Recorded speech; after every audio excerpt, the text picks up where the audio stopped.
이게 뭐냐면 고가주택을 30억에서 20억으로 하향해 갖고 세무조사 감독 대상 확대한대요.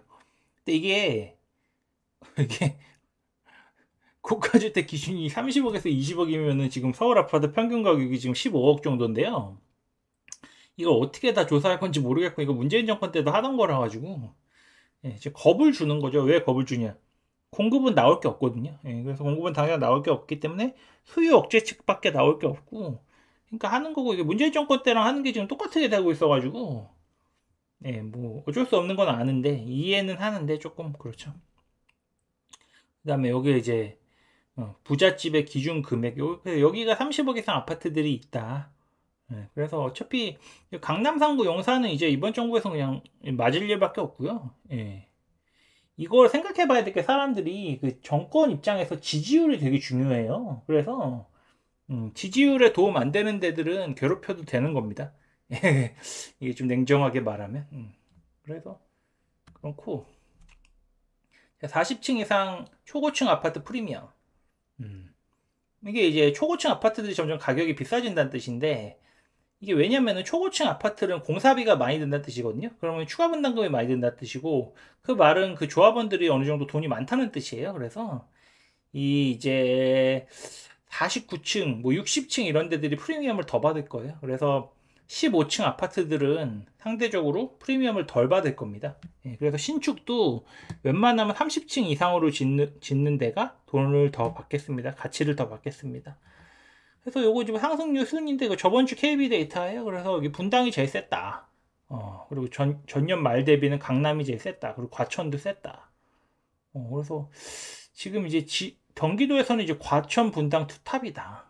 그 느낌 보시면 되고, 파크리오 1cm 10평대가 12평이 12억에서 15억이고 파크리오가 10.5억에서 12억인데, 이런 이제 소형 평수들도 지금 강남에서 인기가 많아요. 그러니까 강남에 등기를 치고 싶은데 다 비싸니까 이렇게 소형 평수로도 쓰는 건데, 이게 약간 하나 생각해 봐야 될 게, 대규모 커뮤니티 시설, 그러니까 대규모 단지에 있는 10평대 사야지, 뭐 어중이 떠중이 10평대 사면은 이게 영원히 못 팔 수가 있다. 그러니까 이게 헬리오시티, 뭐 아니죠, 파크르 리센츠, 그다음에 이제 강남구청역에 있는 힐스테이트, 뭐 이런 데들이 인기가 많죠. 그래서 파크리오가 이렇게 올라오고 있다. 10평대가 리센츠도 올라오고 있다. 16억을 찍었어요. 그러니까 지금 평당 1억이 넘죠, 벌써. 그다음에 여기 강남 서초 용산 아파트 주담대 평년 4억 이상. 강남구 4억 8천만. 요게 이제 통계가 좀 잘못된 게, 기존의 아파트 갖고 있는 사람들 상대로 이렇게 조사를 하니까 적게 나오고, 제가 알기로는 올해 상반기에 강남에 막 2, 30억 대출받아서 산 사람들이 엄청 많아요. 그러니까 대부분 의사죠. 근데 또 냉정하지만 의사들이 대부분 의사 아니면 약사랑 결혼해요. 그래서 둘 다 의사인 경우가 많고, 한 명은 의사고 한 명은 약사인 경우가 있고, 뭐 한 명은 의사고 뭐 한 명은 뭐 판사고 뭐 검사고 이런 경우가 많기 때문에, 둘 다 대출 풀로 땡기면은 한 2, 30억 나오거든요. 그래서 산 사람들이 많았고, 그러다 보니까 지금 압구정 같은 경우가 금매가 나오고 있고 거래가 되고 뭐 이런 상황인 거죠. 근데 좀 재밌는 게, 압구정도 막 거래되면은 지금 금매 나오면 30분 내로 거래가 돼요. 그러니까 현금이 막 60억이 있다는 뜻인데, 참 돈이 많은 사람들이 많은 것 같아요. 그래서 그렇고, 경기도가 이제 구평이 10억 시대다. 그래서 전반적으로 이제 분위기가 다 10억 넘게 분양이 되고 있다. 그래서 망포역 푸르지오 르마크라는 데가 있는데, 여기가 좀 분양가가 셌는데 지금 12억이 넘어요. 근데 14.3대 1이 나왔다. 그래서 굉장히 지금 분양가가 올라오고 있는데, 이거 왜 오르냐? 당연히 분양가라는 게 토지랑 건축비잖아요. 근데 건축비 계속 오르고 토지비는 떨어지면 그 나라가 망하는 나라예요. 그러니까 급등하고 있다. 그래서 제가 볼 때 이제 앞으로 분양가는 이제 한 15억 정도 보시면 될 것 같다. 그리고 그다음 분양가 현황인데요. 과천 6천만 원 정도죠. 그러니까 여기 33이나 34 곱하면 거의 20억이고, 그다음 안양도 거의 지금 11억 정도 되는 거고, 그래서 5년간 다 많이 올랐다. 그래서 분양가가 이렇게 오른 이유는 당연히, 이제 생각해 봐야 될 게, 분양가를 낮아질까요? 라고, 집값이 떨어질 것 라고 생각하는 분한테 물어보면 분양가가 오른다고 하거든요. 분양가가 오르면 집값이 떨어질 수가 없어요. 그러니까 너무 당연한 거예요, 이건. 왜냐면 얘네가 결국 신축이 되는 거고, 얘네가 재건축, 재개발 아파트의 그 목표 타겟 값이 되는 거거든요. 그거에 따라서 밸류에이션이 정해지는 거라서, 분양가가 안 떨어지면은, 그럼 분양가는 어떻게 하면 안 떨어질까? 공급이 없으면 안 떨어지겠죠. 당연한 거죠. 그래서 서울 아파트 매수 심리 급반등해서 뭐 다 올라오고 있다. 그런 거고. 그냥 규제에도 100억 아파트 거래 끝도 없다. 이거 끝도 있어요, 지금. 이거 좀 기사가 잘못된 게, 지금 100억 넘는 데들만 거의 유일하게 가격 조정이 있고요. 가격으로 치면 한 55억에서 100억, 뭐 130억 이런 데들 가격 요 약간 정체 있고, 지금 제일 뜨거운 데가 한 35억 정도? 여기 밑에 15억에서 35억 사이가 제일 뜨겁죠. 왜냐면 그거는 기존 집 팔아가지고 그거 어떻게 6억 대출받아 살 수 있는데, 여기는 지금 문제가 압구정이나 반포나 너무 다른 데에 비해서 많이 껴가지고 시장 전체적으로 보면 약간 이제 아름다운 갭매우기 장세다. 그럼 이제 어떻게 될까? 30 몇 억, 40 몇 억짜리 팔고 압구정이 오르겠죠. 그래서 너무 지금 아름답게 이렇게 가격이 발생하는 거다. 가격 조정. 그렇게 보시면 되고. 요거는 이제 제 12월 강의 때 썼던 건데, 이렇게 되나 한번 보자. 근데 대락률이 높다라고 말씀을 드린 게, 여기가 이제 박근혜 정권에서, 박근혜 전 대통령 정권에서 규제가 나오고, 여기서 최순실 그 타블렛 사건이 터지면서 탄핵 결의가 나왔고, 탄핵이 됐고, 이번에 이제 문재인 정부가 됐단 말이에요. 그리고 이제 여기서 827 대책이 나왔는데, 8.2 대책이 나왔는데, 여기 보시면 이게 그래프가 매매 가격 지수를 보면요, 계속 이게 한 번도 마이너스가 된 적은 없어요. 근데 이제 상승률이 둔화가 됐었는데, 규제가 나오니까 상승률이 둔화가 됐고, 탄핵 결의가 되니까 이거 나라 이거 어떻게 되는 거냐, 그래서 상승률이 둔화가 됐다가 좀 올라오죠. 탄핵이 되니까 펑 쳐요. 왜 펑 쳤죠? 이거 노무현 정권 생각해 보니까, 이거 문재인 정권 잡으면은 이거 집값 폭등이다. 다 경험이 있는 거죠. 그래서 펑 쳤어요. 그러다가 이제 규제가 나오고 잠잠해져 쪽으로 펑 쳤는데, 똑같죠?